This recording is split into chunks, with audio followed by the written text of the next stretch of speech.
Hi, and welcome to another edition of Bauer Business Bites. My name is David Tighe, the Managing Director of Bauer Media here in Northern Ireland.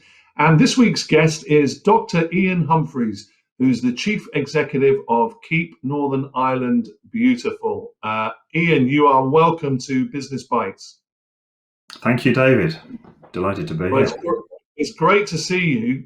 Let's get straight into the conversation. I think the clue is probably in the title of the organisation, but let's just, for my benefit, please just tell me what Keep Northern Ireland Beautiful is all about as an organisation. Well, you're right. It's about creating a more beautiful Northern Ireland. But if you look at our history, we go back to a time when the Women's Institute actually got a bit uppity about the litter in the countryside and formed the Clean Up Britain campaign. And people will remember Keep Britain Tidy. And that moved across to Northern Ireland, and we've gone through a few iterations. But here we are as Keep Northern Ireland Beautiful now, where we're running a whole range of campaigns to try and change behaviour around not just littering, but also about environmental sustainability. So we run things like the Eco Schools programme, which is in every school in Northern Ireland, and it's part of an international network of 67 countries and 50,000 schools and 20 million young people. And things like the Blue Flag Awards for our coastline. So it's quite a wide-ranging series of programs, as well as Live Here, Love Here. And I know we've worked with you a little bit on that in the past. Yeah. Okay. So it was exactly what I thought it was, but it's good to get the clarification from the CEO. So this series is primarily aimed at the business community. Yeah. How do businesses do in this area in Northern Ireland? What do you see coming out of the business community that would be good, and what do you see that kind of concerns you? Well, I think what we're wanting to see is a fairer share of the responsibility for some of the environmental issues that we see in Northern Ireland, and we monitor these regularly, shared between the public, for example, who litter things after they bought them. And some of the shocking stats are that 45% of the public will admit to us face to face that they litter. And therefore, as a company, I suppose you know that nearly half of the products that you sell to people out of a shop door, nearly half of those people are likely to litter and dump that on the ground. And that then, of course, creates this £30 million a year ratepayer bill for cleaning our streets. So I suppose in terms of businesses, what we'd like to see is a greater involvement now in trying to tackle the behaviours and change those behaviours so that we reduce that bill, reduce the issue in the environment. And of course, David Attenborough and Greta Thunberg have made us all well aware of that now. I don't need to go through all that.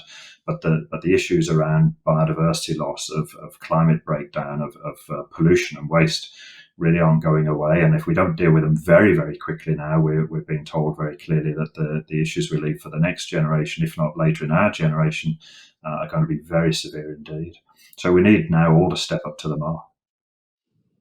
Yeah, I think there's there is a huge level of awareness of the environmental impact that businesses have on the world, but I think increasingly there is legislation that seems to be put in place to make sure that everyone is held to account. So just tell us a little bit about the current legislation on the books and what that means to businesses they might not be aware of. Yeah, so I'll talk about that, and then I'll talk about, if you like, the gap between now and the legislation coming into force. So Yeah. obviously we've left Europe, and we're in the Brexit has happened, and we've got the NI protocol, which is creating quite a bit of debate in Northern Ireland. But we have in process the UK Environment Bill, which is going to bring in certain pieces of legislation, including an extended producer responsibility, which means that businesses that create packaging and packaging waste will have to pay for the recovery of that, whether it's in a bin or in a company or even littered on the street. The cost will go to the companies to recover that. And same with the plastics directive, which is part of the NI protocol. Again, there's a number of items that will be banned, and so product types might need to change. Certain plastics will just disappear. And companies will have to adapt to that too. But together, both those pieces of legislation require businesses to invest in education awareness raising around the main littered items and these costs of recovery. So those are going to be big new bills to local businesses. And of course, if we can demonstrate through things like our litter composition analysis, which tells us exactly how many items of every company that has packaging waste and other waste on the ground, if we can affect that through behaviour change campaigns, then that can help reduce their bills in future, and so offset some of that new cost that's coming down the tracks within 2 or 3 years. So you talk about the litter composition analysis. Tell us a little bit about that. There's a report and it's available for people to see. Is that right? It is. It's available on our website, and it's without wanting to name and shame. It lists the top 25 companies litter that we found numerically on the streets of Northern Ireland, and we looked at over 1,000 different streets in all different sort of land use types: rural, urban, high street, etc. And we literally counted every item and every brand and weighted, looked at what was in the bins, what was on the ground, and we found, you could have, I suppose you could have something like 100,000 plastic bottles on the ground at any time. You could have 30,000 single-use cups, like coffee cups, and on it goes. 37% of all the litter was cigarette related, but obviously there's costs coming to those companies. This report will be, I would assume, will be repeated. This work will be repeated every few years, which means we can look at trends in the numbers of litter items of particular companies, and if we can change behaviour to reduce the amount that's littered, then we can pass the savings on to those companies who are going to have to meet that bill in future.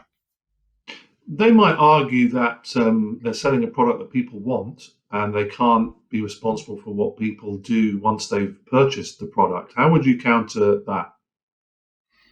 Well, yes, I think there has to be something that's more equitable in the share of the cost. At the moment, if you don't litter, David, and if I don't litter, well, we pay our rates and it has to cover the collection of all the litter.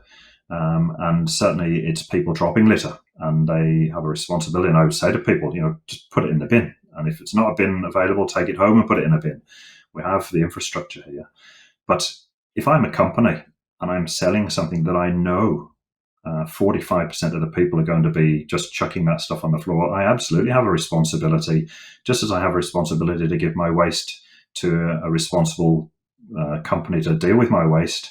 You have to give it to a responsible person. If it's not, then your responsibility continues. And so companies, and of course Europe's recognised this now, and the UK government's bringing in the Environment Bill has recognised this, that actually companies now have to step up to the mark and be responsible for their packaging, literally from cradle to grave. There's been talk, anecdotally, that I've heard this year, obviously with lockdowns and people not being out as much as they used to be. Has this had a positive impact on the environment as you see it here in Northern Ireland? In some ways, yes. I mean, we all noticed the wildlife and the birds singing more when things went quiet. So in some ways, an air quality has improved with less traffic. So there are some benefits, but we also know, and our report on litter in Northern Ireland is coming out shortly again, and it will show a decreasing trend in cleanliness. People have littered more, they've let their dogs foul more because there's less eyes, I suppose, on people, with fewer people about. So it hasn't been all one way and all good, but I do think lockdown has given us a chance to think about the value of nature, get out into nature more, and think about how we'd like that to change. There's a group of people in Mid and East Antrim where one person has become 300 within a matter of months out collecting litter. And so there's a I suppose people now are starting to see the value of the environment and start to take ownership of it, which is a really good sign. Well, Dr. Ian Humphreys, Chief Executive of Keep Northern Ireland Beautiful, it's been great to catch up with you today. I'm sure there's more information on your website, and that report will be there in short time too, I'm sure.